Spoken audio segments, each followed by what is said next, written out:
Քանի որ արդեն ինչպես ասում են բանը բանից անցել է, վարչապետի հետ մեր հանդիպման ժամանակ վարչապետն ասաց, որ ինքը պատրաստ է ամենայն հայոց կաթողիկոսին ընդունել եւ զրուցել նրա հանգստի կոչվելու շուրջ եւ դա կլինի պատվով եւ պատվաբեր, որտեղ ոչ ոք չի ցանկանա, որ գործող կաթողիկոսը այս ամբողջ խնդիրներով հանդերձ հեռանա, մենք բոլորս պատրաստ կլինենք իր ցանկության դեպքում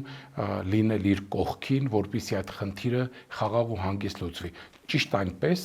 ինչպես որ ժամանակին Հռոմի Բենեդիկտոս պապը որոշում կայացրեց հեռանալ եւ նրան եկավ փոխարինելու Ֆրանցիսկոսը։ Ես երկու մեր լուսավոր